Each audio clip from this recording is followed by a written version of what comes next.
The woman the town erased. They dragged her through the street like garbage, barefoot, bleeding, silent. Lydia Hale didn't scream. She'd learned years ago that pain only entertained them longer. The men gripped her arms hard enough to bruise, their boots kicking up dust that coated her torn skirt, and the town watched from porches and doorways with the same empty stares they'd given her for months. No one moved. No one spoke. She was already gone to them. But two small girls stepped into the road, looked those men in the eye, and said no. And everything stopped. If you're watching from anywhere in the world, drop your city in the comments below. I want to see how far Lydia's story can travel. And if it grabs you, hit that like button and stay until the end. You won't regret it. The Wyoming sun had no mercy in late August. It bore down on the town of Ember Crossing like a hammer on an anvil, flattening shadows and baking the dirt roads until they cracked. Lydia Hale felt every degree of it through the thin soles of her boots, or what was left of them. The leather had split weeks ago, held together now by strips of cloth she'd torn from her own petticoat. She walked carefully, heel to toe, trying not to disturb the blisters that wept beneath the makeshift bandages. She kept her head down as she moved along the edge of Main Street, her arms wrapped around a bundle of soiled linens she'd collected from the boarding house. Mrs. Carmichael had stopped paying her 3 weeks ago, but Lydia still came for the laundry. It gave her something to do, somewhere to go, a reason to be vertical. The women on the boardwalk didn't look at her directly. They never did. But she felt their eyes slide past her like oil on water. She heard the whispers, too. Always the whispers. Still here. Thought she'd have moved on by now. No shame left in that one. Lydia's fingers tightened on the bundle, but her face remained blank. She'd perfected that expression over the past 2 years. Smooth, empty, untouchable. It was the only armor she had left. She turned down the alley behind the general store, where a rain barrel sat in the shade. The water inside was old and filmy, but it was free, and she didn't have to ask permission. She set the linens on the ground and knelt beside the barrel, dipping her hands into the tepid water. The coolness was a brief relief. She splashed her face, her neck, the inside of her wrists. For a moment, she closed her eyes. For a moment, she let herself remember what it felt like to be clean. "You still using that barrel, Lydia?" She opened her eyes. Arnold Dutch stood at the mouth of the alley, his thumbs hooked in his belt, his face shadowed by the brim of his hat. He owned the general store, and he'd made it clear months ago that she wasn't welcome inside. "I'll be done in a minute," she said quietly. "That's what you said last week." He stepped closer, his boots scraping against the packed dirt. "And the week before that?" Lydia rose slowly, wiping her hands on her skirt. "I'm not bothering anyone." "You're bothering me." He gestured toward the barrel. "That's my water, my property, and I'm tired of you treating this town like it owes you something." "I'm not—" "You are." His voice sharpened. "You walk around here like some kind of ghost, taking up space, using things that don't belong to you. You got no husband, no home, no reason to be here. Why don't you just move on?" "Because I have nowhere to go." She didn't say it. There was no point. Arnold Dutch didn't care where she went, only that she left. "I'll find somewhere else to wash," she said. "See that you do." He turned and walked back toward the street, leaving her standing in the alley with the bundle of laundry at her feet and the sun pressing down on her shoulders like a hand. She picked up the linens and kept walking. By the time Lydia reached the creek at the edge of town, her legs were shaking. She hadn't eaten since yesterday, a half-burned biscuit she'd found behind the bakery, and the heat was making her head swim. She knelt on the bank and dunked the linens into the water, scrubbing them with a sliver of lye soap she'd saved from a job 3 months ago. The repetitive motion steadied her. Scrub, rinse, wring. Scrub, rinse, wring. Her hands moved automatically, and her mind drifted. She thought about Samuel. Not the way he'd been at the end, thin and gray and coughing blood into his hands, but the way he'd been before, strong, laughing. The kind of man who could fix a wagon wheel with one hand and pull her into a dance with the other. They'd had 3 years together. 3 years of a small house on the north edge of town, a garden that produced more squash than they could eat, and a hope that maybe, just maybe, they'd have a child before long. Then the fever came. It took Samuel in less than a week. Took the house 6 months later when she couldn't pay the taxes. Took her standing in town when the rumors started. Rumors that she'd been seen with other men, that she'd driven Samuel to an early grave with her coldness, that she was cursed. None of it was true. But truth didn't matter when people had already decided who you were. She wrung out the last sheet and laid it across the grass to dry. Her hands were raw, her knuckles cracked and bleeding in places. She dipped them in the creek and watched the blood swirl away in the current. A shadow fell across the water. Lydia looked up. 3 men stood on the bank above her. She recognized 2 of them, Arnold Deutsch and Carl Miner, who ran the livery. The third was younger, maybe 20, with a patchy beard and a mean smile. "Told you she'd be here," Arnold said. Lydia got to her feet slowly. "I'm just washing linens." "On public land," Carl added, "using public water. The creek belongs to everyone." "Not to you." Arnold stepped closer. "We've been talking, Lydia. Folks in town. And we're all in agreement. You've overstayed your welcome." Her pulse quickened, but she kept her voice steady. "I haven't done anything wrong." "You exist," the younger man said. "That's enough," Carl chuckled. "Come on now. Don't make this harder than it needs to be. Just pack up whatever you got and head out. There's other towns, other places for women like you.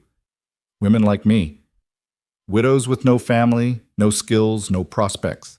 Arnold's smile didn't reach his eyes.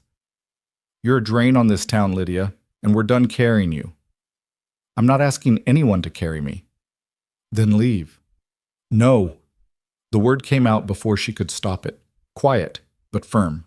It hung in the air between them like a spark over dry grass. Arnold's smile vanished. "What did you say?" "I said no." Lydia's hands curled into fists at her sides. "I have as much right to be here as anyone." "You got no rights." Carl moved to her left, cutting off her path back toward town. "You got no husband, no house, no money. You're nobody." The younger man stepped to her right. Lydia's heart hammered against her ribs. "Don't." Arnold reached for her arm. "You should have left when we asked nice." She jerked back, stumbling on the uneven ground. Her heel caught on a root and she went down hard, her palms scraping against the rocks. Pain flared up her wrists, bright and sharp. "Get up," Arnold said. She didn't move. "I said get up." Hands grabbed her, rough, impatient, and hauled her to her feet. She tried to pull away, but Carl's grip was iron. The younger man took her other arm, and together they dragged her forward. "Let go of me." "Should have thought of that before you got stubborn," Arnold said. They pulled her through the grass, past the drying laundry, onto the road. Her feet scraped against the dirt, her toes catching on stones. She twisted, tried to plant her heels, but they were too strong, too determined. People appeared in doorways, on porches, at windows. No one moved. No one spoke. Lydia stopped struggling. What was the point? She'd learned this lesson before. Resistance only fed them. Silence starved them faster. So she went limp. Let them drag her. Let them prove what they were. The men hauled her down Main Street, her skirt tearing, her arms burning. Dust coated her face, filled her mouth. She tasted copper and dirt and defeat. And then, stop. The voice was small, clear, unafraid. The men slowed. Lydia lifted her head. 2 girls stood in the middle of the road. One was maybe 8, the other closer to 6. Both wore faded calico dresses and had dark braids pinned neatly at the napes of their necks. The older one had her arms crossed. The younger one held a rag doll. "Move aside, girls," Arnold said. "No," the older one said. Carl laughed. "You don't understand what's happening here." "Yes, I do." The girl stepped forward. Her eyes, gray and steady, met Arnold's without flinching. "You're hurting her." "We're removing a problem." "She's not a problem, she's a person." "Clara." A man's voice, low and even, came from behind the crowd. "June." The girls didn't move. The crowd parted. A man stepped into the road. He was tall, broad-shouldered, with dark hair and a face weathered by wind and work. He wore a simple shirt and trousers, both clean but worn, and his boots were scuffed at the toes. He didn't look at Arnold or Carl or the younger man. He looked at Lydia. "Let her go," he said. Arnold's grip tightened. "This isn't your business, Crowley." "It is now." Ethan Crowley moved with the kind of calm that made nervous men fidget. He stepped past Clara and June, stopped 3 feet from Arnold, and waited. She's got no place, then she'll come with us. Arnold blinked. What? You heard me. Ethan's gaze didn't waver. Let her go. You don't even know her. Don't need to. She's trouble. So I've heard. Ethan looked at Lydia then, and something in his expression, something soft and sure, made her chest ache. Ma'am, would you like to come with us? Lydia stared at him, at the girls, at the steady, impossible calm in his eyes. She should say no. Should tell him not to waste his kindness on someone the town had already buried. Should save him the trouble of being tied to her name. But the word that came out was yes. Ethan extended his hand. Arnold released her arm. Lydia stepped forward, her legs unsteady, and placed her hand in Ethan's. His grip was warm, solid, real. He didn't pull her, didn't rush her, just held her hand and waited until she was ready to walk. Clara and June fell into step beside them. The crowd watched in silence as they moved down the road, past the general store, past the boarding house, past the church with its whitewashed walls and judgmental bell. No one followed. No one spoke. And for the first time in 2 years, Lydia Hale walked through Ember Crossing without her head bowed. The cabin sat 3 miles north of town, nestled in a clearing where pine trees grew thick and the air smelled like sap and earth. It was small, 2 rooms, a stone chimney, a porch that wrapped halfway around the front, but it was clean, neat, cared for. Ethan helped Lydia onto the porch and gestured toward a wooden chair. Sit. She sat. Clara disappeared inside and returned with a tin cup of water. Lydia took it with shaking hands and drank. The water was cold, clean, and tasted like snow. June stood nearby, clutching her doll, watching Lydia with wide, serious eyes. Ethan knelt in front of her and examined her feet. The makeshift bandages were soaked through with blood and dirt. He frowned, but didn't comment, just stood and went inside. Clara sat on the steps. You don't have to be scared. Lydia looked at her. I'm not scared? Yes, you are. It's okay. We were too, when we first came here. Came here from where? An orphanage in Cheyenne. Clara's voice was matter-of-fact. Our parents died in a fire. We got sent there, but it was bad. Mr. Crowley came and got us last year. He adopted you? Not officially, but he says we're his. Clara tilted her head. Are you going to stay? I don't know. You should. We have an extra bed. Ethan returned with a basin of water, clean cloths, and a small jar of salve. He set them on the porch and knelt again, gently unwrapping the cloth from Lydia's feet. She winced as the fabric pulled away from the blisters. This is going to hurt, he said quietly. I know. He cleaned her feet with careful, steady hands.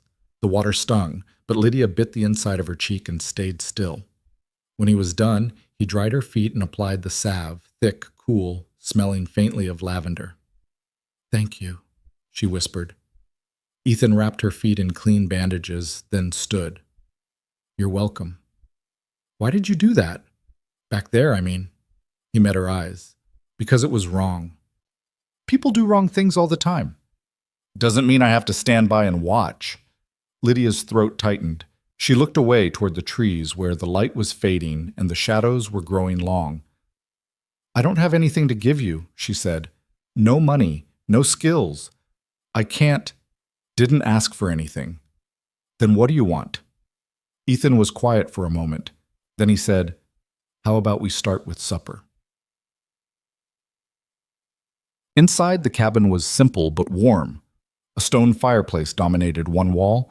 A rough-hewn table sat in the center of the room and 2 narrow beds were tucked in the corner, neatly made with patchwork quilts. A third bed, larger, sat behind a curtain in the back. Clara and June set the table while Ethan stirred a pot of stew over the fire.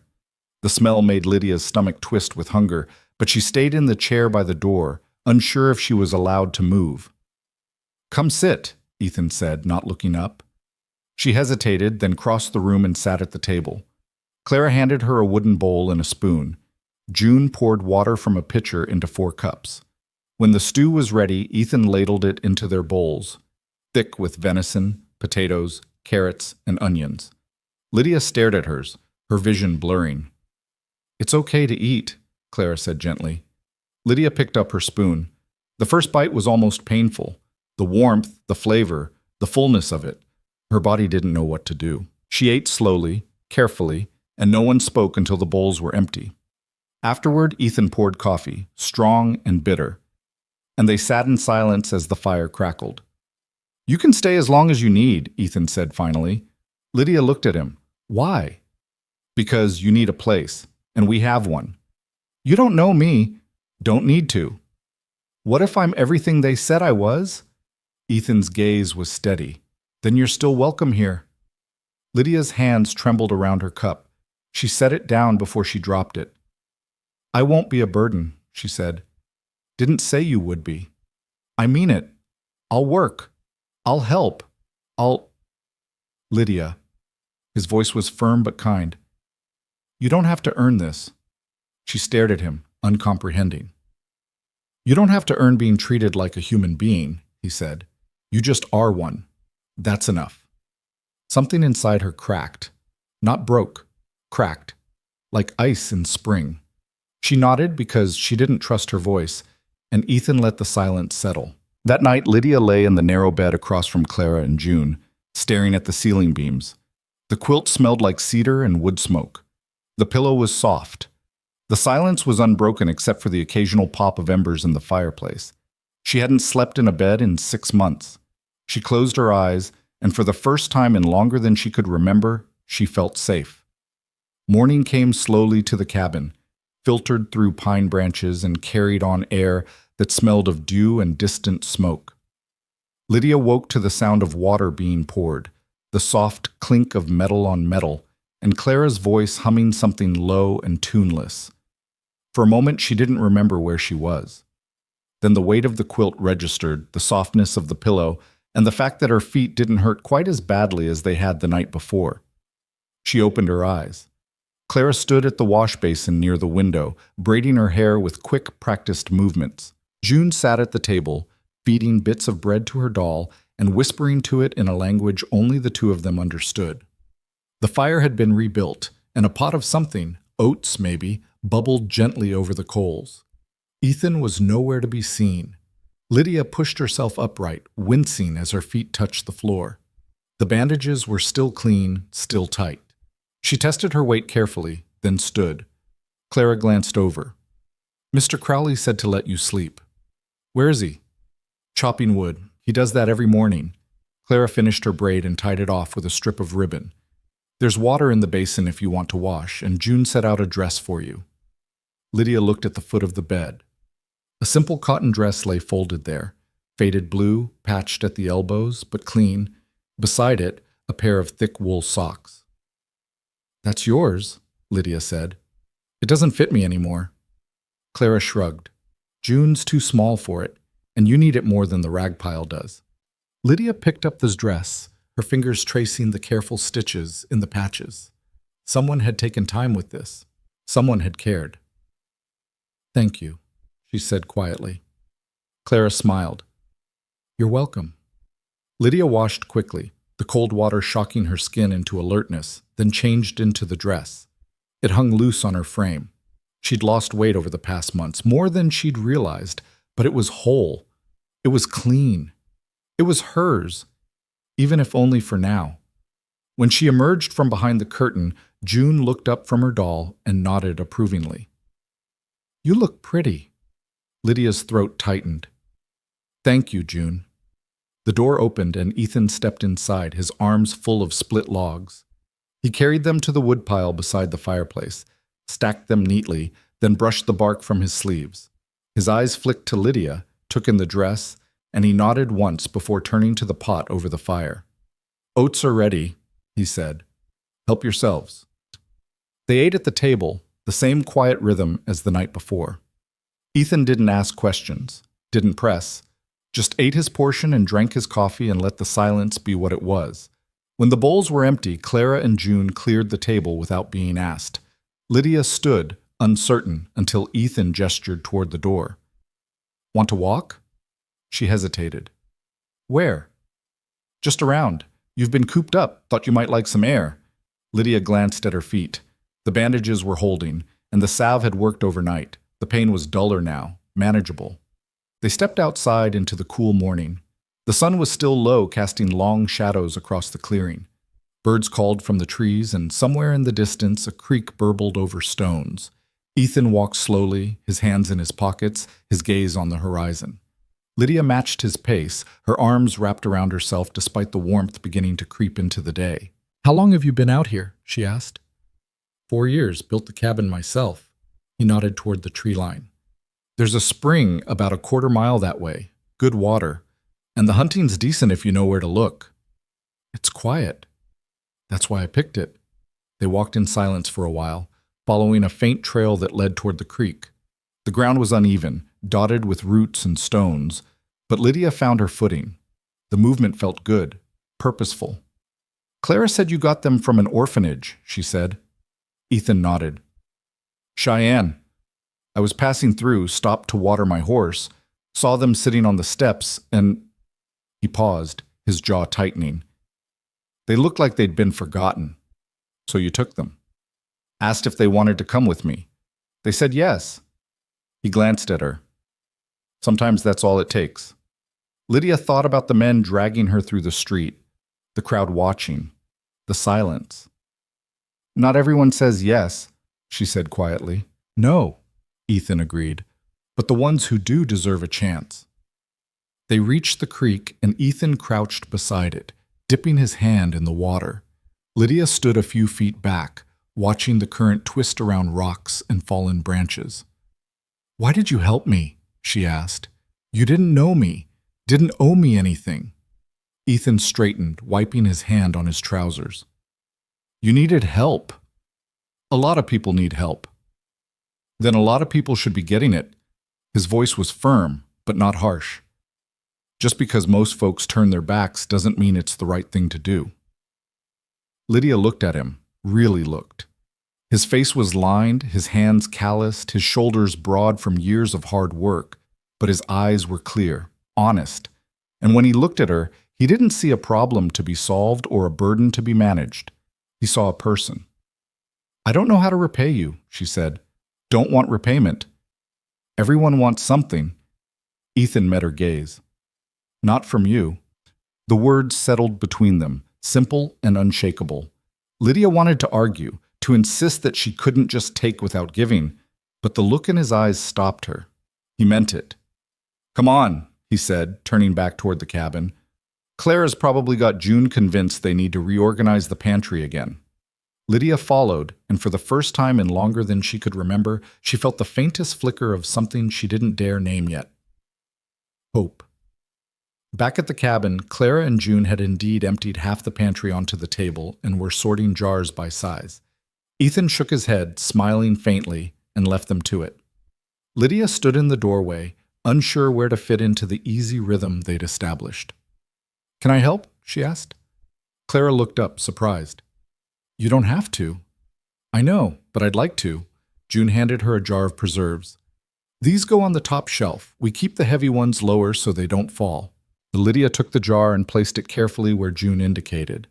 Then another, and another. The work was simple, methodical, and it gave her hands something to do besides shake. As they worked, Clara talked about the garden they'd planted in the spring, about the deer that came to drink from the creek at dawn, about the time June had tried to catch a rabbit and ended up covered in mud. June added details in her quieter voice, and Lydia listened, letting their words fill the space around her. By midday, the pantry was reorganized, the table was cleared, and Ethan had returned with a brace of rabbits. He skinned and cleaned them outside while Lydia helped Clara prepare vegetables, carrots, onions, potatoes from the root cellar. The rhythm was familiar, comforting.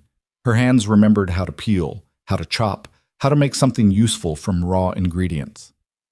"You're good at that," Clara observed, watching Lydia's knife move smoothly through an onion. "I used to cook for my husband," Lydia said. The words came out before she could stop them, and she froze, waiting for the questions. But Clara just nodded. "What was his name?" "Samuel." "Did he like onions?" A laugh bubbled up, unexpected and sharp. "No, he hated them, but he ate them anyway because I put them in everything." Clara smiled. "That's love, I think.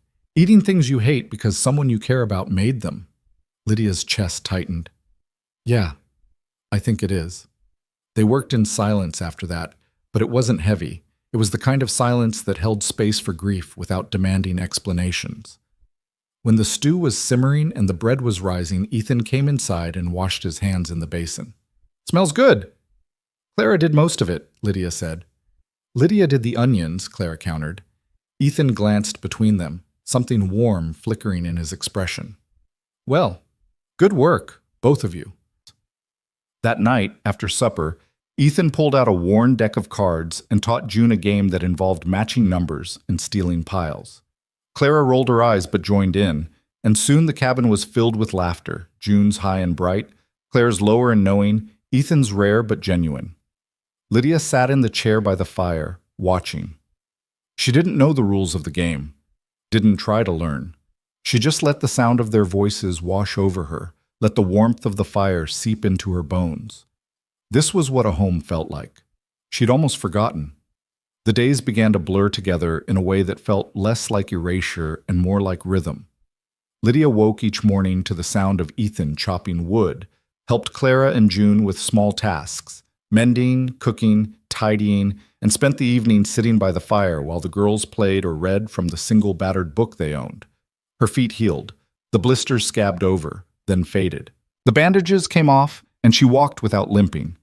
Ethan gave her a pair of boots, old but sturdy, that had belonged to someone he didn't talk about. They fit well enough. She didn't ask questions, didn't push, just wore the boots and kept moving forward. One afternoon, Clara found her sitting on the porch, staring at the trees. Are you sad? Lydia looked at her. Sometimes. About your husband? About a lot of things. Clara sat beside her, her legs dangling off the edge of the porch. Mr. Crowley says it's okay to be sad. He says it just means you loved something. He's right. Do you still love him, your husband? Lydia thought about it, about Samuel's laugh, his hands, the way he used to hum while he worked, about the space he'd left behind when he died, vast and aching and impossible to fill. Yes, she said, but it's different now, quieter. Clara nodded, as if that made perfect sense. I still love my parents, but it doesn't hurt as much as it used to. Does Mr. Crowley talk about them? Your parents? Only if we ask. He says grief is ours to carry, not his to manage. Clara tilted her head. But he listens, if we need him to. Lydia looked toward the cabin, where Ethan was inside fixing a broken hinge on the pantry door. He's a good man. The best, Clara said simply. That night, Lydia couldn't sleep. She lay in the narrow bed, staring at the ceiling, her mind turning over the past weeks. She'd been here almost a month now, and Ethan hadn't asked her to leave. Hadn't asked her for anything, really. Just let her exist in the space he'd made. It was disorienting, uncomfortable, and terrifying in a way she couldn't articulate, because what happened when it ended? She rose quietly, careful not to wake Clara and June, and stepped outside. The night was cool, the stars sharp and bright overhead. She sat on the porch steps and wrapped her arms around her knees. The door opened behind her. Ethan stepped out, a blanket in his hands. He draped it over her shoulders without a word, then sat beside her. They didn't speak for a long time. Finally, Lydia said, I keep waiting for the other shoe to drop. What do you mean? This, all of this, it feels too easy, too good, like it can't possibly last. Ethan leaned back on his hands, his gaze on the sky. Why does it have to end? Because everything does. Not everything. You don't know that. No, he admitted, but I'm not planning on kicking you out if that's what you're worried about. Lydia pulled the blanket tighter. What if I can't give you anything in return? Already told you, I'm not asking for anything. But what if I want to? The words came out sharper than she intended, edged with frustration. What if I don't want to just take and take and take without giving something back? Ethan turned to look at her. Then give what you can, when you can. But don't measure it. Don't keep score. That's not how this works. How does it work? You just live, you help where you're able, you exist. That's enough. Lydia shook her head. It doesn't feel like enough. That's because you've been told it isn't. For a long time, I'd guess. His voice was gentle but firm. Doesn't make it true. She looked at him, this man who'd stepped into the road and stopped everything with nothing more than his presence and his certainty, who'd brought two orphaned girls into his home and built them a life, who'd given her shelter without conditions. Why? She asked. Why do you do this? Ethan was quiet for a moment. Then he said, because I know what it's like to be thrown away. Lydia's breath caught. I was younger than Clara when my mother left me at a workhouse in St. Louis, he continued, his voice even. Said she couldn't feed me. Maybe she couldn't, I don't know. I spent 8 years there, working looms until my fingers bled, sleeping on floors, getting beaten for asking questions. When I was 16, I ran, came west, started over. He looked at her, and his eyes were steady. No one helped me, he said. No one stopped the foreman from using his belt. No one asked if I was all right. So when I see someone who needs help, I give it. Because I remember what it felt like when no one did. Lydia's throat ached. I'm sorry. Don't be. Just don't let the people who hurt you convince you that you deserved it, because you didn't. She nodded, not trusting her voice. They sat in silence after that, wrapped in the blanket and the night. And when Lydia finally went back inside, she felt something shift. Not healed, not whole, but less broken than before. The following week, a rider came. Lydia was hanging laundry on the line behind the cabin when she heard the hoofbeats. She froze, her hands still gripping a damp sheet, and watched as a man in a black coat rode into the clearing. Ethan stepped out onto the porch, his expression unreadable. Can I help you? The man dismounted. He was tall, thin, with a sharp face and eyes that moved too quickly. Looking for a woman. Lydia Hale. Heard she might be staying out here. Lydia's stomach dropped. She knew that voice. Ethan's gaze flicked to her, then back to the man. Who's asking? Name's Thomas Ridley. I'm a creditor from Ember Crossing. Mrs. Hale owes money on property taxes from a house she used to own. I'm here to collect. Lydia stepped forward, her hands clenched at her sides. I don't owe you anything. The house was taken 2 years ago. Ridley smiled, and it was the kind of smile that made her skin crawl. Interest accrues, Mrs. Hale. You signed the deed. That makes you liable. I didn't sign anything. Your husband did. And when he died, the debt passed to you. That's not how it works. It is if the contract says so. Ridley pulled a folded paper from his coat and held it up. I have the documentation right here. You owe $300, plus fees. Lydia's vision blurred. $300. She didn't have $3. She doesn't have it, Ethan said, his voice flat. Then she'll have to work it off. Ridley's eyes slid over Lydia in a way that made her want to disappear. I'm sure we can come to an arrangement. No. Excuse me? I said no. Ethan stepped off the porch, moving between Ridley and Lydia. She's not going anywhere with you. Ridley's smile thinned. This is a legal matter, Mr. Crowley, and I don't care if it's legal or not. She's staying here. Then you'll be harboring a debtor. That's a crime. So arrest me. Ridley's jaw tightened. He looked past Ethan to Lydia. You're making this harder than it needs to be, Mrs. Hale.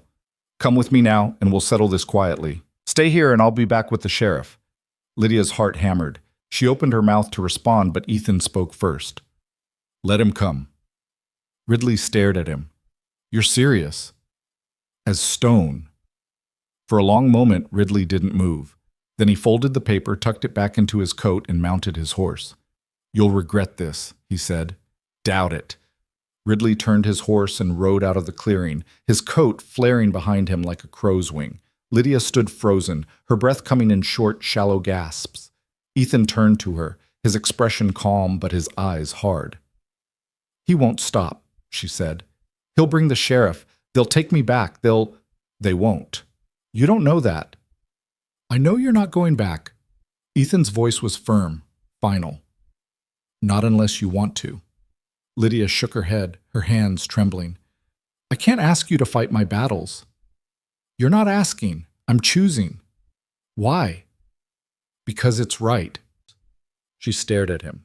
This man who kept choosing her without hesitation, without conditions, and something inside her cracked open further. I don't know how to let you do this, she whispered. Then just don't stop me.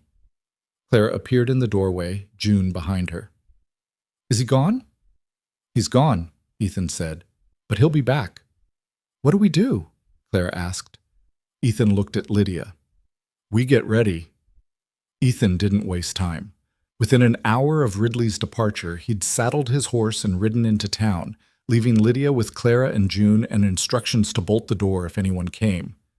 Lydia paced the cabin, her mind spinning through possibilities, each one darker than the last. She imagined the sheriff arriving with a warrant. Imagined being dragged back to Ember Crossing in chains. Imagined Ethan paying the price for defending her. Clara sat at the table, sharpening a kitchen knife with steady, deliberate strokes. June watched from the corner, her doll clutched tight against her chest. He'll fix it, Clara said, without looking up. You don't know that. Yes, I do. He always does. Lydia stopped pacing. What if he can't this time? Clara set down the whetstone and met Lydia's eyes. Then we'll figure something else out, but running won't help. I'm not running. You're thinking about it. Lydia looked away. Clara was right. She'd been calculating distances, mapping roads in her mind, planning exits, old habits, survival patterns carved deep into her bones. I don't want to bring trouble to this house, Lydia said quietly. Trouble's already here. Has been since the day we showed up. Clara resumed sharpening the knife. Mr. Crowley doesn't care. He says some things are worth the fight. And you believe him? Always have. June spoke up from the corner, her voice small but certain. You're worth fighting for. Lydia's throat closed. She crossed to the window and stared out at the clearing, at the trees standing sentinel in the fading light. She thought about Samuel, about the house they'd lost, about the debt she'd never known existed until it came hunting her. She thought about Thomas Ridley's eyes, the way they'd moved over her like she was livestock to be appraised. She thought about Ethan stepping between them without hesitation. The sun was setting when hoofbeats sounded again. Lydia's pulse spiked, but Clara was already at the window. It's him, she said, relief evident in her voice. Ethan dismounted and tied his horse, then came inside carrying a leather satchel. His face was tight, his jaw set, but his eyes were clear. He set the satchel on the table and looked at Lydia. Ridley's contract is fake, he said. Lydia blinked. What? I went to the land office, talked to the clerk. Your husband never signed any contract with Thomas Ridley. The house was seized for unpaid taxes, but the debt was settled when the property transferred. Ridley's trying to collect on something that doesn't exist. But he had papers. Forgeries, good ones apparently. He's done this before, targets widows, people with no resources to fight back, shows them fake documents and collects whatever he can scare out of them. Ethan's expression darkened. The clerk said 3 other women have paid him in the last year alone. Lydia sank into a chair, her legs suddenly unsteady. So I don't owe him anything. Not a cent. But he'll come back anyway. Probably. Men like that don't quit easy. Ethan opened the satchel and pulled out a folder. So I got you this. He handed her the folder. Inside was a single sheet of paper, stamped and signed, declaring that all debts associated with the property formerly owned by Samuel and Lydia Hale, had been satisfied in full upon transfer of title to the county. It's official, Ethan said. You're clear. Lydia stared at the document, her vision blurring. How did you get this so fast? The clerk owed me a favor, and he doesn't like Ridley any more than I do. Ethan pulled out a chair and sat across from her. When Ridley comes back, you show him that. If he keeps pushing, we go to the sheriff together. Ridley's the one breaking the law, not you. The sheriff won't care. He's friends with half the men in town. Maybe, but he's not friends with Judge Halloran, and the judge doesn't tolerate fraud. Ethan's voice was calm, steady. We've got the law on our side now. That counts for something. Lydia looked at him, this man who'd spent his afternoon fighting a battle that wasn't his, who'd called in favors and faced down bureaucracy on behalf of someone the world had already written off. Why do you keep doing this? She asked, her voice breaking. Because you matter, Ethan said simply, and because no one should have to face this alone. Clara set the knife aside and came to stand beside Lydia. She didn't say anything, just rested her hand on Lydia's shoulder. June crossed the room and did the same on the other side. Lydia closed her eyes and let the tears come. They waited 3 days. Ethan kept his routine, chopping wood, checking trap, a small garden behind the cabin, but Lydia could see the tension in his shoulders, the way his eyes tracked movement at the tree line. Clara and June stayed close to the house, their usual chatter muted. Lydia tried to help, tried to keep busy, but every sound made her flinch. On the fourth day, Ridley returned. This time he brought 2 men with him, both large, both armed. They rode into the clearing just after dawn, and Ethan met them on the porch with his rifle resting in the crook of his arm. "Mr. Crowley," Ridley said, his voice dripping false courtesy, "I believe we have unfinished business." "We don't." "Mrs. Hale still owes—" "Mrs. Hale doesn't owe you anything." Ethan's voice was flat, hard as iron. "And if you set foot on this property again, I'll have you arrested for fraud and harassment." Ridley's smile froze. "That's a serious accusation." "It's a fact. I've got documentation from the county land office proving your contract is fake. I've also got testimony from 3 other women you've extorted. So unless you want to explain that to Judge Halloran, I suggest you turn around and ride out." One of Ridley's men shifted in his saddle, his hand moving toward his gun. Ethan didn't move the rifle, but his finger slid to the trigger guard. "Don't," Ethan said quietly. The man froze. Ridley's jaw worked, his eyes darting between Ethan and the cabin. Lydia stood just inside the doorway, Clara and June behind her, the folder with the official document clutched in her hands. "You're making a mistake," Ridley said. "No," Ethan replied. "You did. When you came here." For a long moment, no one moved. Then Ridley jerked his reins, turning his horse. "This isn't over." "Yes, it is." Ridley spurred his horse and rode out, his men following. They disappeared into the trees and the clearing fell silent except for the wind moving through the pines. Ethan lowered the rifle and turned to Lydia. "You all right?" She nodded, though her hands were shaking. "Is he really gone?"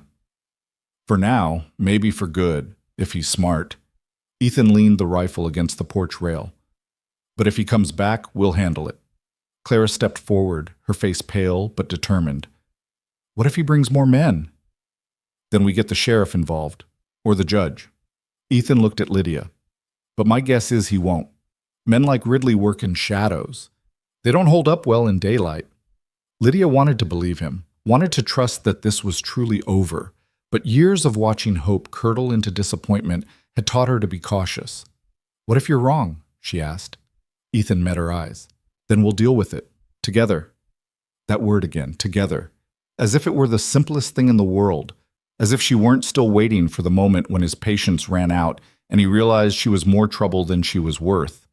But he didn't look like a man on the verge of giving up. He looked like a man who'd planted his feet and had no intention of moving. The days that followed were quieter. Ridley didn't return. The town didn't send anyone else. Slowly, the tension in the cabin eased. Claire and June resumed their usual routines, helping with chores, playing invented games, reading aloud from their battered book. Ethan went back to his work, and Lydia found herself settling into rhythms she hadn't realized she'd been building. She woke before dawn and started the fire. Made coffee, kneaded dough for bread. The work felt good, purposeful. She wasn't just occupying space anymore. She was contributing, creating, and no one told her she was doing it wrong. One morning, she found a bolt of fabric on the table, simple calico, nothing fancy, but new. Ethan stood by the window, pretending to examine the weather. "Where did this come from?" she asked. "Town. Figured you might want to make something. For yourself, I mean." Lydia ran her fingers over the fabric. It had been years since she'd sewn anything that wasn't a patch or a repair. "I don't know what to make." "Whatever you want." She looked at him. "You didn't have to do this." "I know." "Then why?" "Because I wanted to." He turned to face her, his expression open. "You've been wearing Clara's old dress for weeks. Thought you might like something that's yours." Lydia's chest tightened. "Thank you." He nodded and left her standing there, the fabric soft under her hands, her mind already turning over possibilities. She spent the next week sewing. It had been so long that her fingers fumbled at first, the stitches uneven, the seams crooked. But Clara sat with her, offering quiet suggestions, and slowly the pieces came together. A simple dress, nothing elaborate, but well made, sturdy, hers. When she finished it, she changed behind the curtain and stepped out. June clapped her hands. Clara smiled. Ethan looked up from the chair he was repairing and nodded. "Looks good," he said. "It's crooked at the hem," Lydia said, smoothing the fabric. "Didn't notice." She sat at the table feeling strange and self-conscious and oddly proud. This dress was hers. She'd made it. No one had given it to her out of pity or obligation. She'd created it with her own hands. It was such a small thing, but it felt enormous. That evening after supper, Ethan pulled out a map and spread it on the table. Clara and June leaned in, fascinated, while Lydia hung back. "What's this for?" Clara asked. "Winter's coming," Ethan said. "We'll need more supplies. I'm planning a trip to Laramie next month. Figured I'd see if there's anything special you all want." "Peppermints," June said immediately. Clara rolled her eyes. "Books. Real ones. Not the same one we've read 100 times." Ethan looked at Lydia. "What about you?" She hesitated. "I don't need anything." "Didn't ask what you needed, asked what you wanted." Lydia thought about it, about all the things she'd gone without, all the small comforts she'd stopped letting herself imagine. "Thread," she said finally. "Good thread. And maybe needles that aren't bent." Ethan made a note on a scrap of paper. "Done." "You don't have to—" "I know, but I'm going anyway, so I might as well bring back what you need." He folded the map. "Anything else?" Lydia shook her head, but something warm unfurled in her chest. He'd asked, he'd listened, he'd written it down like it mattered, like she mattered. The next Sunday, Clara convinced Lydia to walk with them to the creek. The weather was still warm, though the nights were beginning to cool, and the water ran clear and cold over smooth stones. June waded in up to her knees, shrieking with laughter, while Clara sat on the bank and plaited grass into loose braids. Lydia stood at the edge, her shoes off, her feet bare for the first time in weeks. The scars from the blisters had faded to pale lines, barely visible now. She stepped into the water gasping at the cold and felt the current tug gently at her ankles. "Feels good, doesn't it?" Clara said. "Yes," Lydia admitted. June splashed toward her, grinning. "Come deeper." "I'm fine here." "You're scared." "I'm cautious." June laughed and splashed her anyway, sending droplets arcing through the sunlight. Lydia yelped, then, before she could think better of it, splashed back. June shrieked with delight, and soon they were both laughing, water flying, the sound of it bright and reckless. Clara joined in, and for a few wild minutes the three of them were just people playing in a creek, untouched by the weight of the past or the uncertainty of the future. When they finally collapsed on the bank, breathless and soaked, Lydia lay back in the grass and stared up at the sky. The clouds drifted slow and lazy, and the sun was warm on her face. "This is nice," she said quietly. "It is," Clara agreed. June rolled onto her side, propping her head on her hand. "Do you think you'll stay forever?" Lydia's breath caught. "I don't know." "I hope you do." "Me too," Clara said. Lydia looked at them, these two girls who'd stopped men twice their size without flinching, who'd welcomed her into their home like she'd always belonged, and felt something shift inside her. "I hope so too," she said. That night, Lydia couldn't sleep again. She lay in the narrow bed, listening to Clara and June breathe, and thought about what June had asked. Stay forever, as if it were possible, as if she could build a life here that wouldn't eventually crumble. She rose and went outside, wrapping herself in the blanket Ethan had given her weeks ago. The stars were bright, scattered across the sky like salt spilled on a dark table. She sat on the porch steps and let the night settle around her. The door opened. Ethan stepped out, carrying 2 cups of coffee. He handed her one and sat beside her. "Can't sleep?" he asked. "Too much in my head." He nodded, sipping his coffee. They sat in silence for a while, and then Lydia said, "June asked if I was going to stay forever." "What did you tell her?" "That I didn't know." Ethan was quiet. Then he said, "Do you want to?" Lydia gripped the cup, feeling the warmth seep into her palms. "I don't know if I'm allowed to want that." "Why not?" "Because wanting things has only ever gotten me hurt." Ethan turned to look at her, his face shadowed but his eyes clear. "That's not a reason to stop wanting. It feels safer." "Maybe. But it's not living." Lydia looked at him. What if I stay and it doesn't work? What if I mess this up? Then we figure it out, certain. You don't have to be perfect, Lydia. You just have to be here. She wanted to believe him, wanted to trust that she could stay, that this fragile, precious thing they'd built wouldn't shatter the moment she let herself need it. I'm afraid, she admitted. I know. Does that bother you? No. Ethan set his cup down and leaned back on his hands. Fear makes sense. You've been hurt. You've lost things. Of course you're afraid. He paused. But don't let fear make your decisions for you. Lydia stared up at the stars, at the vast, indifferent sky, and thought about all the times she'd chosen safety over hope, all the times she'd walked away before she could be pushed. What if I don't know how to choose differently? She asked. Then you practice, one day at a time. He looked at her. And you let people help you. That's part of it too. She met his eyes, and the steadiness there, the quiet, unshakable belief that she was worth the effort, made her chest ache. I want to stay, she said, the words barely a whisper. Then stay. It's that simple? It's that simple.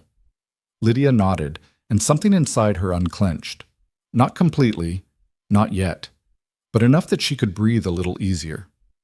Okay, she said. Okay. I'll stay. Ethan smiled, small, genuine, warm. Good. They sat together in the dark, drinking coffee and watching the stars, and for the first time in years, Lydia let herself imagine a future that didn't end in loss. The weeks blurred into a new kind of normal. Lydia sewed another dress, mended Ethan's shirts, helped Clara teach June her letters. She learned the rhythms of the cabin, when to stoke the fire, when to start supper, when to leave Ethan alone with his thoughts, and when to sit beside him in companionable silence.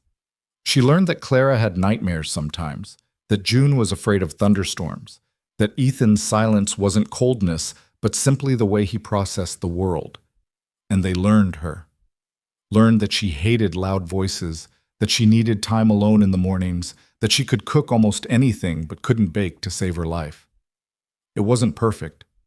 There were hard days, days when the grief rose up and swallowed her whole, when she couldn't get out of bed, when the weight of everything she'd lost pressed so hard she couldn't breathe. But on those days, Clara brought her tea. June sat beside her and hummed. Ethan chopped wood within earshot and didn't ask questions. They let her be broken without demanding she fix herself. And slowly, imperceptibly, she began to heal. One evening in late October, as the first frost crept across the ground and the air smelled of smoke and coming snow, Lydia stood at the window and watched Ethan teach June how to stack firewood properly. Clara was beside her, kneading dough, her hands dusted with flour. You look happy, Clara said. Lydia glanced at her, surprised. Do I? Yes, different than when you first came. Clara shaped the dough into a round loaf. Lighter. Lydia thought about it, about the woman who'd been dragged through the street, silent and defeated, about the woman who'd sat on this porch weeks ago, afraid to want anything. I think I am, she said quietly. Good. Clara set the dough aside to rise. You deserve to be. Outside, June burst into laughter as a log tumbled off the stack. Ethan caught it before it hit the ground and handed it back to her, saying something Lydia couldn't hear. June nodded seriously and placed it more carefully. Lydia smiled. This quiet, ordinary evening was what home felt like, and she was finally letting herself believe it could last. Winter came early that year, sweeping down from the mountains with a vengeance that turned the world white and silent. The first real snow fell in mid-November, thick and heavy, blanketing the clearing and muffling all sound except the occasional crack of a branch giving way under the weight.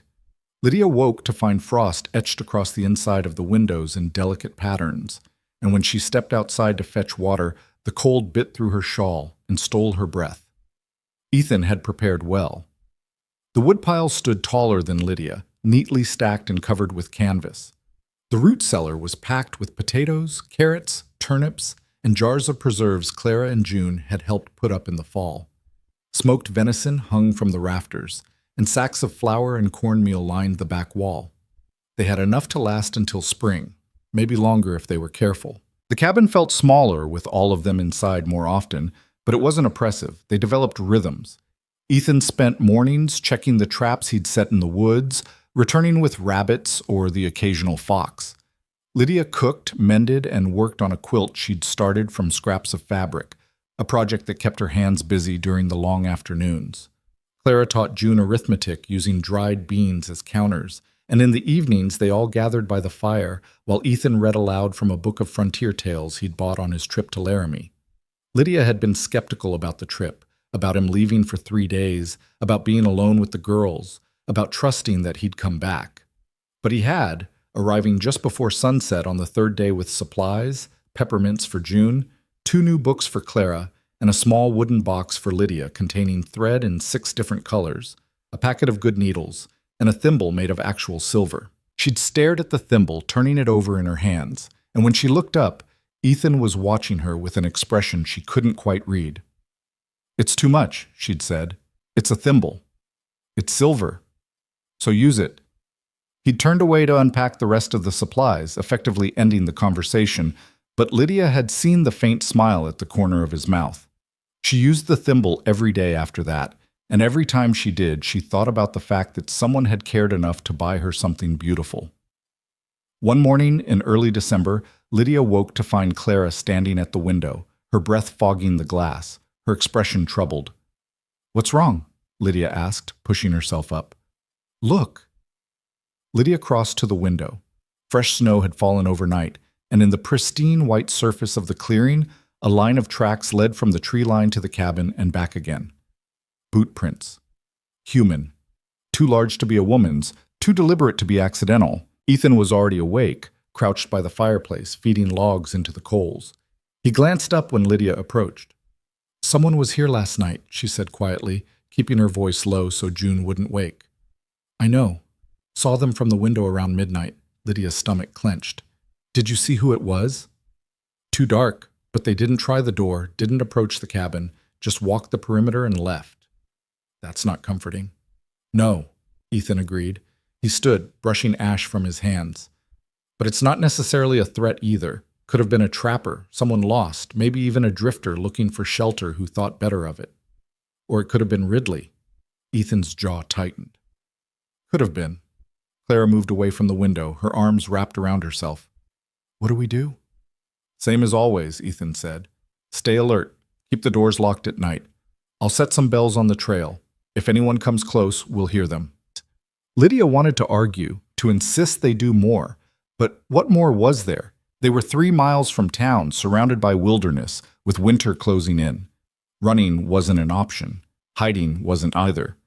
So they stayed alert. Ethan strung bells on thin wire along the main trail and the 2 smaller paths that led to the cabin. He kept his rifle closer, propped by the door instead of hung above it. At night, he slept lighter, waking at every creak and groan of the cabin settling. Lydia found herself watching the tree line during the day, her nerves stretched tight as bowstrings. She hated it, hated feeling hunted again, hated the way fear crept back into the spaces she'd worked so hard to clear. But nothing happened. Days passed. The tracks were covered by new snow, and no fresh ones appeared. The bells stayed silent. Slowly, the tension eased. Then, 2 weeks before Christmas, a different kind of visitor arrived. Lydia was kneading bread when she heard the bells. Her hands stilled, flour dusting her knuckles, and she looked up sharply. Ethan was already moving toward the rifle, his expression calm but focused. Clara pulled June away from the window. "Stay inside," Ethan said, then stepped out onto the porch.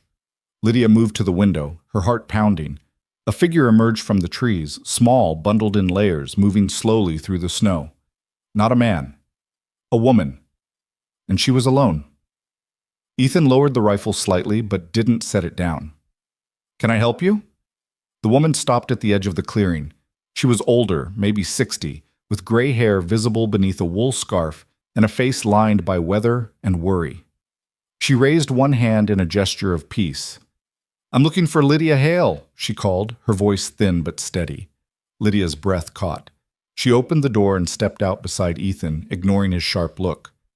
"I'm Lydia Hale." The woman's shoulders sagged with relief. Thank the heavens. I was afraid I had the wrong place. She took a few steps closer, her boots crunching in the snow. My name is Margaret Poole. I run a boarding house in Ember Crossing. We've met before, though I don't expect you to remember. It was years ago, at the church social. Lydia had a vague memory of a woman with kind eyes and a quick smile, but the details were hazy. What do you want? To talk, if you'll allow it. Margaret glanced at Ethan, then back to Lydia. I won't take much of your time, I promise. Ethan looked at Lydia. Your call. Lydia hesitated, then nodded. Come inside.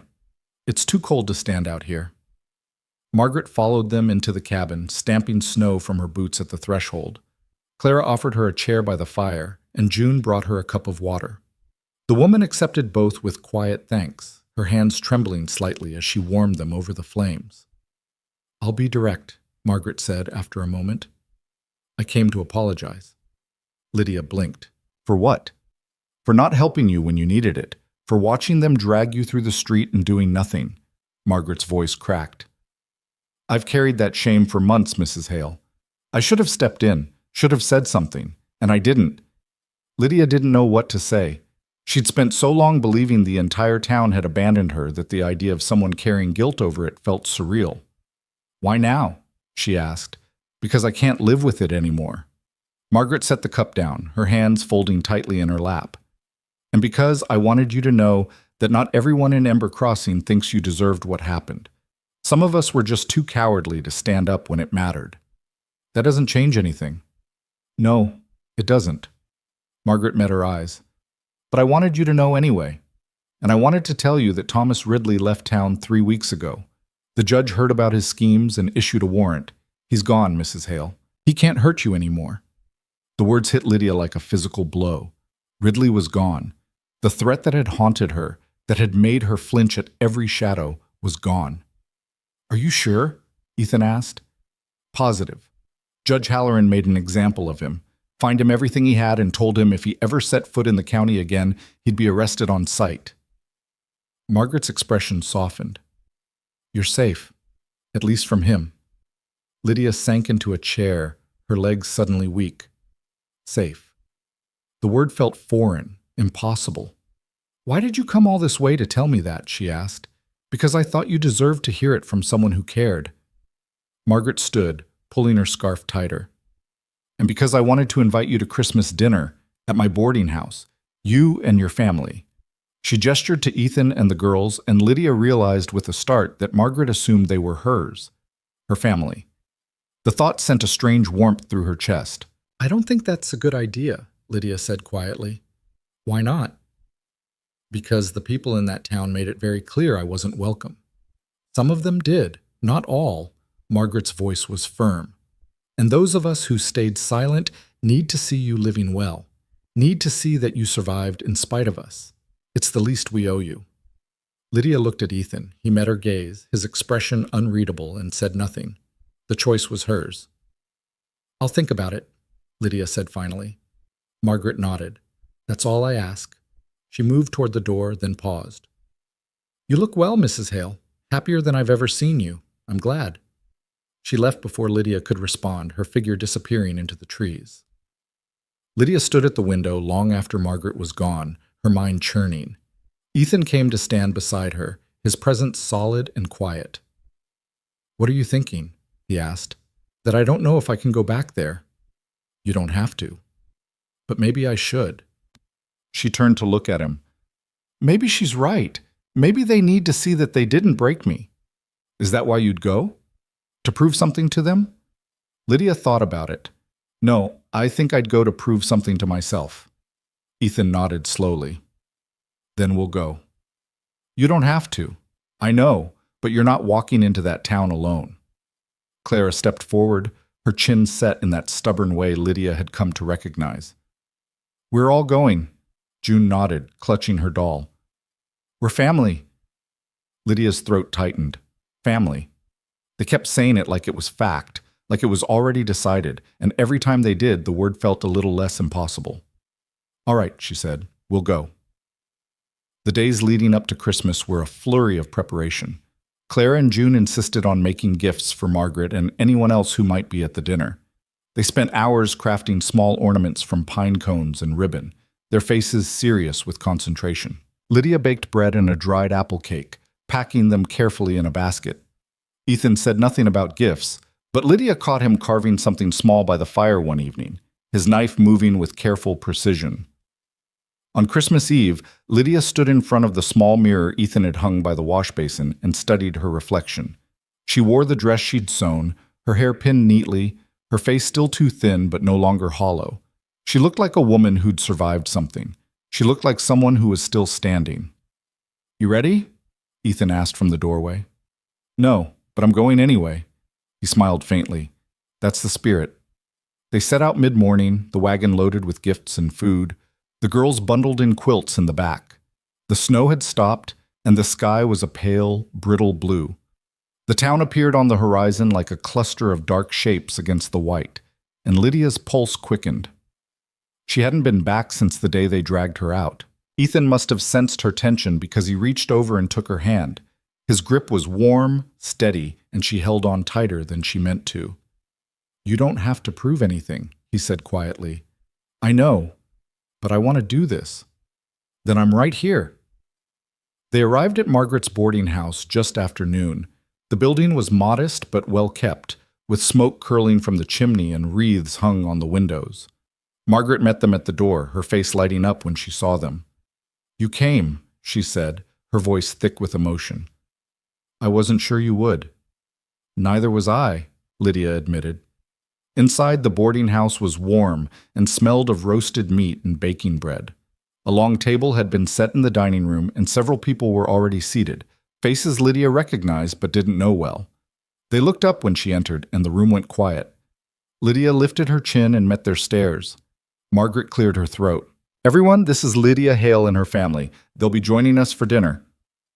One by one, the faces turned away, back to their conversations. Not welcoming, exactly, but not hostile either. Just indifferent. And somehow, that was enough. Dinner was awkward at first. Lydia sat between Clara and Ethan, hyper-aware of every glance, every whisper. But as the meal progressed and the food was passed and the conversation flowed, the tension eased. June charmed an older woman with stories about her doll.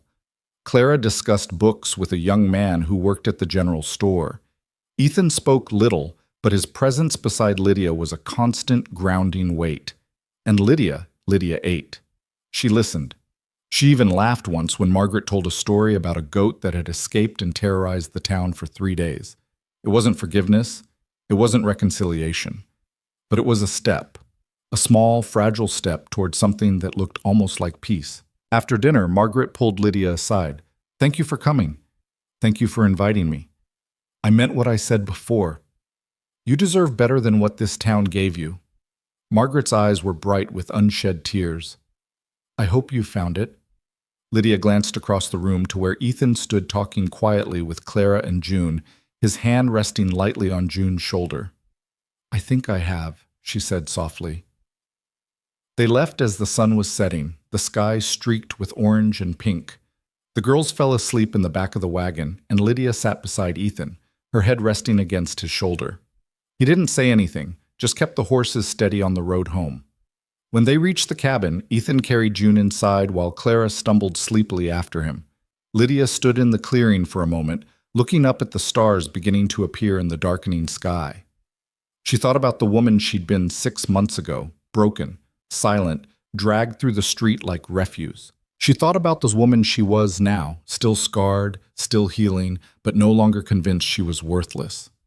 The door opened and Ethan stepped out. "You coming in?" "In a minute." He came to stand beside her, his breath misting in the cold air. "You did good today." "It was hard." "I know, but I'm glad I went." "Me too." They stood in silence, and then Lydia said, "I've been thinking." "About what?" "About staying, really staying, not just until I figure out what's next, but permanently." She turned to look at him. "If that's all right?" Ethan's expression softened. "More than all right. I don't have much to offer. You have you. That's more than enough." Lydia's chest ached with something that felt suspiciously like hope. I'm still afraid. That's okay. Fear doesn't mean you're doing it wrong.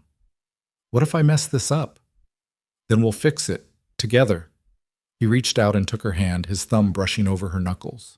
You're not alone anymore, Lydia. You don't have to carry everything by yourself. She looked down at their joined hands, at the way his fingers curled around hers like it was the most natural thing in the world, and something inside her finally, fully broke open. Not shattered, opened, like a door she'd kept locked for too long, finally swinging wide. Okay, she whispered. Okay? I'm staying, for good. Ethan smiled, really smiled, wide and genuine and so full of warmth it made her eyes sting. Good. He pulled her into a hug and Lydia let herself be held, let herself lean into the solid strength of him, let herself believe that this fragile, precious thing they'd built, could last. Inside the cabin, the fire crackled. Clara and June slept peacefully in their beds, and for the first time in years, Lydia Hale felt like she'd come home. The winter deepened, and with it came a quiet that felt less like isolation and more like sanctuary. The world outside the cabin became a blur of white and gray, the snow piling high against the walls, the wind howling through the pines. But inside, life continued in its gentle rhythms. Lydia finished the quilt and draped it over the bed she shared with the girls, a patchwork of colors and patterns that told the story of everything she'd mended and salvaged and made new. Clara read through both her new books twice and started a third time, this time reading aloud to June and teaching her the harder words. Ethan carved a set of wooden animals for June and a small box with a hinged lid for Clara, who filled it immediately with treasures. Smooth stones, bird feathers, a button she'd found in the road. And slowly, imperceptibly, the space between Lydia and Ethan shifted. It started with small things. His hand at the small of her back when she reached for something on a high shelf. Her fingers brushing his when they both reached for the coffee pot. The way their eyes met across the room and held, just a second longer than necessary. Neither of them spoke about it. Neither of them pushed. But it was there, humming quietly beneath everything else, waiting. One evening in late January, after the girls had gone to bed, Lydia sat by the fire working on a new sewing project. A shirt for Ethan, though she hadn't told him yet. He sat across from her, mending a harness, his hands steady and sure. Can I ask you something? Lydia said. Always. Why did you never marry? Before, I mean. Ethan's hands stilled. He looked at her, his expression thoughtful. Never found someone I wanted to build a life with. Never? There were women, a few, but none of them felt right. He set the harness aside. I spent a long time just surviving. Didn't seem fair to ask someone to share that. And now? Now I'm not just surviving anymore. His gaze was steady. Now I'm living. And that changes things. Lydia's pulse quickened.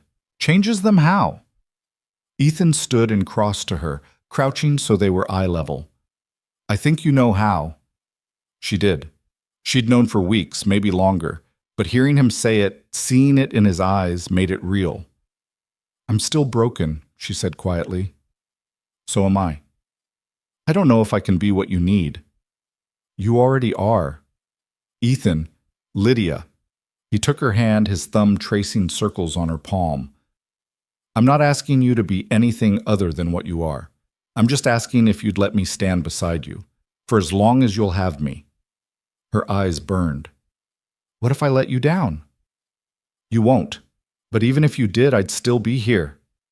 She stared at him, this man who'd chosen her again and again without hesitation, who'd given her space to heal and time to breathe and a place to belong. And she realized she didn't want to be afraid anymore. Yes, she said. Yes? Yes, I'll let you stand beside me. I want you to. Ethan's smile was slow, warm, like sunrise breaking over mountains. He leaned forward and pressed his forehead to hers, and they stayed like that for a long moment, breathing together, the fire crackling softly beside them. When he finally pulled back, his eyes were bright. Good. Good, she echoed. He stood and pulled her to her feet, and then slowly, carefully, giving her every chance to pull away, he kissed her. It was soft, gentle, a question and an answer all at once, and when Lydia kissed him back, it felt like coming home. They didn't tell Clara and June right away. There was nothing official to announce, no grand declaration. Things simply shifted, settled into a new configuration that felt as natural as breathing. Ethan's hand found Lydia's more often. She leaned into him when they sat by the fire. At night, after the girls were asleep, they talked in low voices about small things and large ones, about the past that had shaped them and the future they were building together. Spring came slowly, reluctantly, the snow melting in patches to reveal brown grass and mud. The creek swelled with runoff, rushing loud and wild over its banks. Birds returned, filling the mornings with song, and the air lost its sharp edge, warming degree by degree until Lydia could step outside without her shawl. Clara noticed first, of course. She had always been observant, her gray eyes missing nothing. One morning in early March, she watched Ethan brush a strand of hair from Lydia's face, watched the way Lydia smiled up at him, and she grinned. "Finally," she said. Lydia looked at her, startled. "Finally what?" "You two figured it out." Clara poured herself a cup of water, still smiling. "Took you long enough." Ethan raised an eyebrow. "You have an opinion on this?" "June and I have had opinions for months." Clara glanced toward the corner where June was playing with her wooden animals. "We were starting to think you'd never notice each other." June looked up. "Does this mean you're getting married?" Lydia's breath caught. She looked at Ethan, who was watching her with an expression she couldn't quite read. "We haven't talked about that," Lydia said carefully. "Why not?" June tilted her head. "You love each other, don't you?" The question hung in the air, simple and impossible and true. Lydia's heart pounded against her ribs. "Yes," Ethan said quietly, his eyes never leaving Lydia's face. "I do." Lydia's throat tightened. The word felt huge, terrifying, and she'd avoided thinking it for weeks, afraid that naming it would somehow break the spell. But now it was spoken, and there was no taking it back. "I love you too," she said, her voice barely a whisper. June beamed. Clara looked satisfied. Ethan's expression softened into something so tender it made Lydia's chest ache. "So," Clara said, practical as ever. "When's the wedding?" Ethan laughed, low and warm. "Let's not rush things." "Why not? You're both old." "Clara," Lydia said, caught between mortification and laughter. "What? You are. If you wait too long, you'll be ancient." "We're not even 30 yet," Ethan said, amused. "That's what I said. Old." Clara picked up her book. "But it's your choice. Just don't take another 6 months to decide." She wandered outside, leaving Lydia and Ethan staring at each other across the table. June went back to her animals, humming softly. "She has a point," Ethan said after a moment. "About us being old?" "About not waiting." He reached across the table and took her hand.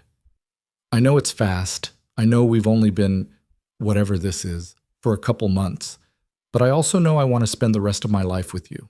So if you're willing, I'd like to make it official." Lydia's heart hammered. "You're asking me to marry you?" "I am. In front of June." Seemed like as good a time as any. Lydia laughed, the sound shaky and bright. She looked at him. This man who'd saved her, who'd given her space to heal, who'd loved her without conditions or expectations, who'd seen her at her worst and stayed anyway. "Yes," she said. Ethan's smile could have lit the entire cabin. "Yes?" "Yes, I'll marry you." June let out a whoop and launched herself at Lydia, nearly knocking her out of her chair. Clara appeared in the doorway, grinning like she'd orchestrated the whole thing. "Told you," she said. "Finally." They were married in April, in the clearing in front of the cabin with Margaret Poole and a handful of others from town as witnesses. Lydia wore a new dress she'd sewn herself, simple white cotton with delicate embroidery at the collar and cuffs. Clara and June wove wildflowers into her hair, their faces serious with concentration. Ethan wore his best shirt and trousers, his hair neatly combed, his hand steady as he took Lydia's. Judge Halloran performed the ceremony, his voice carrying across the clearing as he spoke about commitment and partnership and building a life together. Lydia barely heard the words. She was too focused on Ethan's face, on the way he looked at her like she was something precious and rare. Ethan kissed her, soft and sure and full of promise, and Clara and June cheered.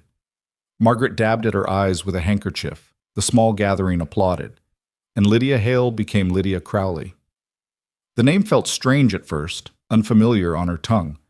But over the following weeks, it settled, becoming hers in a way that felt right. She was no longer the woman the town had erased, no longer the widow dragged through the street.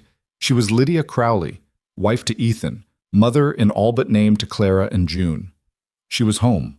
Life fell into new rhythms. Ethan expanded the garden and Lydia helped him plant rows of beans, squash, and corn. Clara took over most of the cooking, freeing Lydia to focus on sewing projects she'd been putting off. June learned to read well enough to get through simple stories on her own, though she still preferred when someone read to her.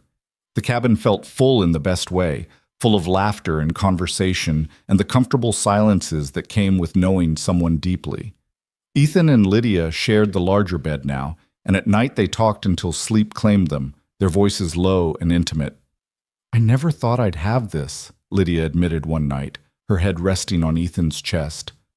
"Have what?" "A family, a home, someone who chose me." She traced patterns on his shirt. "After Samuel died, I thought that part of my life was over. It was just waiting," Ethan said, "for the right people." "You really believe that?" "I have to. Otherwise, everything I went through before I found you was just suffering. I'd rather believe it was preparation." Lydia lifted her head to look at him. "Preparation for what?" "For knowing how to love you properly." His hand moved to cup her face. "For understanding what you needed when you showed up here broken and scared. For being patient enough to let you heal." Her eyes stung. "You make it sound intentional." "Maybe it was. Not by us, but by something. Fate, chance, whatever you want to call it." He kissed her forehead. "All I know is I'm grateful." "Me too," she whispered. Summer arrived with heat that shimmered off the ground and turned the clearing into a furnace by midday. They worked in the early mornings and late evenings, resting during the hottest hours. The garden flourished, producing more vegetables than they could eat. Lydia learned to preserve them in jars, working alongside Margaret, who rode out once a week to visit and teach her techniques she'd perfected over decades. Margaret had become a friend, one of the few people from town who treated Lydia without judgment or pity. She brought news, supplies, and occasionally gossip, though she was careful to keep it light. Thomas Ridley was arrested in Colorado, Margaret mentioned one afternoon while helping Lydia snap beans. Tried the same scheme on a widow there, only she had 3 sons and a shotgun. Didn't end well for him. Lydia looked up sharply. "Is he dead?" "No, in prison, 20 years from what I heard." Margaret smiled grimly. "He won't be troubling anyone for a long time." Lydia felt a weight she hadn't realized she'd been carrying lift from her shoulders. Ridley was truly gone. The threat that had haunted her was permanently removed. "Good," she said quietly. "More than good. It's justice." Margaret paused, then added, "The town's been talking about you, you know." "I'm sure they have. Not like before. They say you look happy. That Ethan's a good man. That those girls are lucky to have you." Margaret's eyes were kind. "Some of them feel guilty for how they treated you. Not all, but some." "And the others?" "The others don't matter." Margaret's voice was firm. "You don't owe them anything, Lydia. Not forgiveness, not acknowledgement, nothing. You've built a good life out here. That's all the vindication you need." Lydia thought about that conversation for days afterward. She realized Margaret was right. She didn't need the town's approval or apologies. She had everything she needed right here. In August, Clara turned 9. They celebrated with a cake Lydia managed not to burn, gifts carved and sewn with care, and an afternoon swimming in the creek. June presented Clara with a bouquet of wildflowers she'd picked herself, and Clara hugged her so hard they both fell over laughing. Watching them, Lydia felt her chest swell with emotion. These girls had saved her as much as Ethan had. They'd shown her that she could be needed, wanted, loved for exactly who she was. That evening, as they sat around the fire, Clara looked at Lydia with uncharacteristic seriousness. "Can I ask you something?" Clara said. "Of course." "Would it be all right if June and I called you Ma?" Lydia's breath stopped. She looked at Ethan, who was watching her steadily, then at June, whose eyes were wide and hopeful. "We don't have to," Clara added quickly. "If it's too much or if you're not comfortable." "No," Lydia interrupted, her voice thick. "I mean, yes, I'd like that, very much." June launched herself into Lydia's lap, wrapping her arms around her neck. "Ma," she said, testing the word. Then louder, delighted, "Ma!" Clara smiled, slower but no less warm. "Ma." Lydia held them both, tears streaming down her face, and felt something inside her click into place. This was what she'd been missing. This was what Samuel's death had stolen from her. Not just a husband, but the possibility of a family. And now she had one. Ethan caught her eye across the fire, and the love in his expression was so fierce and pure it took her breath away. "Thank you," she mouthed. He shook his head slightly, as if to say she had nothing to thank him for, but his smile said everything else. Fall came again, painting the world in shades of gold and crimson. They harvested the garden, stored food for winter, and prepared the cabin for another season of cold. But this year, Lydia approached winter without fear. She had provisions, warmth, and people who loved her.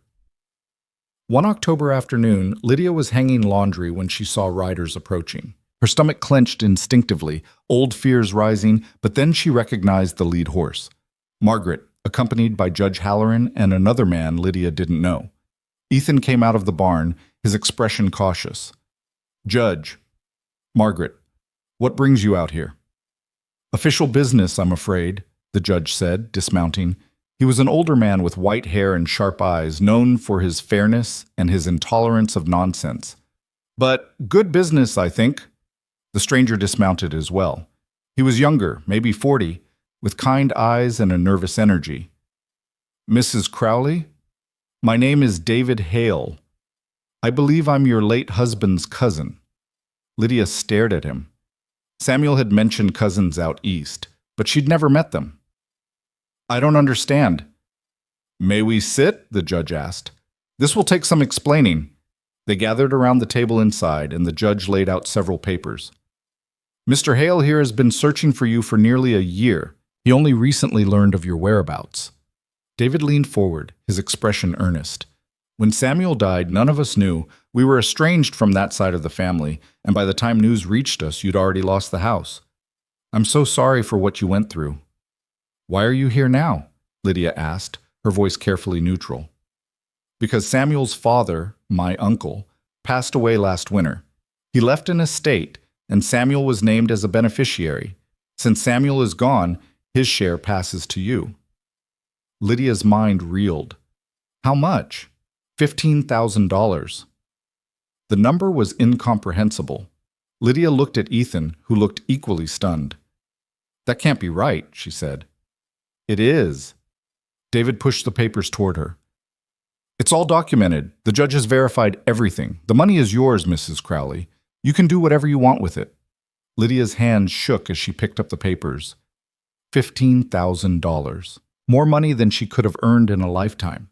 Enough to change everything. "There's no conditions?" Ethan asked, his voice careful.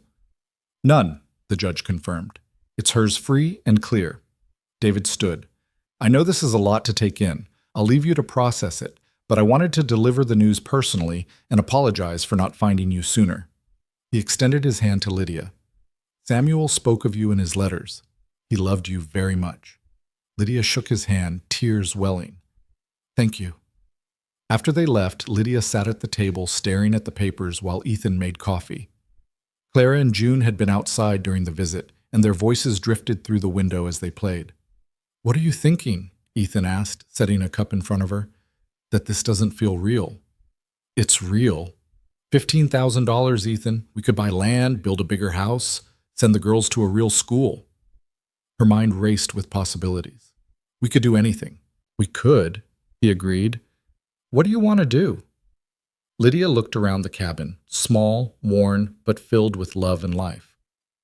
She thought about the journey that had brought her here, about the woman she'd been, and the woman she'd become. "I want to help people," she said slowly. People like me, women who have nowhere to go and no one to turn to. Ethan sat across from her, listening. What if we bought land closer to town and built a house? A real house, big enough for multiple families, a place where women who've lost everything can stay while they figure out what's next. She looked at him. We could give them what you gave me, time, space, dignity. Ethan's expression softened. You want to create a refuge. Yes, is that foolish? No, it's exactly right. He took her hand.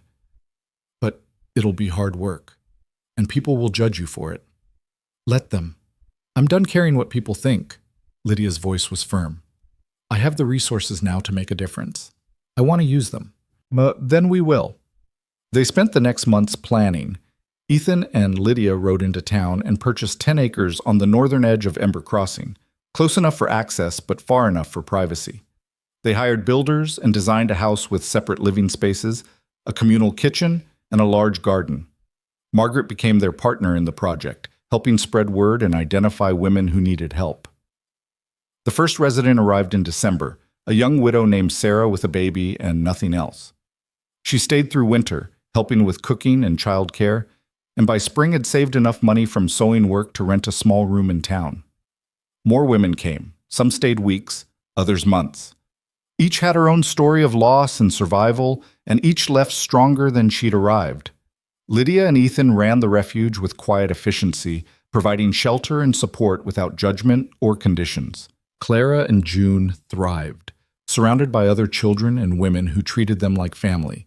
They helped with chores, played with babies, and learned that home wasn't just one place or one set of people. It was a feeling, a choice, a commitment. 2 years after the refuge opened, Lydia stood in the garden watching Clara teach a new resident how to plant tomatoes, while June entertained 3 toddlers with a story. Ethan came up behind her, wrapping his arms around her waist. You did this, he said softly. We did this. You started it. You had the vision. Lydia leaned back against him, watching the life they'd built unfold in front of her. I never could have imagined this. When they were dragging me through that street, I thought my life was over. It was just beginning. I know that now. She turned in his arms to face him. Thank you for seeing me when no one else did. Thank you for letting me. He kissed her forehead. You saved me too, you know. How? You reminded me why I survived everything I went through, so I could be here, with you, building this. They stood together in the garden, surrounded by the sound of laughter and life, and Lydia felt a peace so complete it brought tears to her eyes. That evening, after everyone had eaten and the house had quieted, Clara approached Lydia with a letter. This came for you, she said. Lydia opened it. Inside was a note from Margaret and a newspaper clipping. The note read, Thought you'd want to see this. The clipping was from a Denver paper. It reported that Thomas Ridley had died in prison from illness, his schemes finally catching up with him in the form of violence from other inmates who learned what he'd done. Lydia read it twice, then folded it carefully and set it aside. Are you all right? Ethan asked. Yes. And she was. She felt no satisfaction in Ridley's death, no sense of victory, just a quiet acknowledgement that a chapter had truly closed. He can't hurt anyone anymore, she said. No, he can't. Lydia looked around the room, at Clara reading by lamplight, at June asleep on the sofa, at Ethan beside her, solid and steady. She thought about the refuge full of women rebuilding their lives, about the garden that would feed them all summer, about the future stretching out ahead of them. I'm happy, she said, surprised by the simplicity of it. Ethan smiled. Good. Really happy, not just surviving or getting by, actually deeply happy. You deserve to be. So do you. I am. He pulled her close. Every single day. They sat together as the fire burned low and the night settled around them, 2 people who'd found each other in the wreckage and built something beautiful from the broken pieces. 5 years later, on a warm June evening, Lydia stood on the porch of the refuge and watched the sun set over the mountains. The house behind her was full. 8 women and 12 children currently in residence, each one working toward their own new beginning. Clara was 17 now, preparing to attend teacher's college in the fall. June was 12, all fierce determination and unstoppable curiosity. Ethan came out and handed her a cup of coffee. They stood in comfortable silence, shoulders touching. "Do you ever think about that day?" Lydia asked. "When you stopped them from dragging me out of town?" "Sometimes." "Do you ever wonder what would have happened if you hadn't?" "No." His voice was firm. "Because I did. And this is where we are." "This is where we are," Lydia echoed. Behind them, someone laughed. A baby cried, then quieted. Clara's voice rose, reading a story to the younger children. The house hummed with life, with hope, with the sound of people refusing to give up. Lydia thought about the woman she'd been, broken, silent, convinced she was worthless. She thought about the long, painful journey that had brought her here, about every moment of doubt and fear and desperate hope. And she thought about what Clara had said all those years ago, that first terrible, beautiful day. "You're worth fighting for." She'd believed it was a lie then, a kindness offered by children too young to know better. But it had been the truth. She was worth fighting for. She always had been. She just needed someone to show her. "Thank you," she said to Ethan, not for the first time and not for the last. "Always," he replied.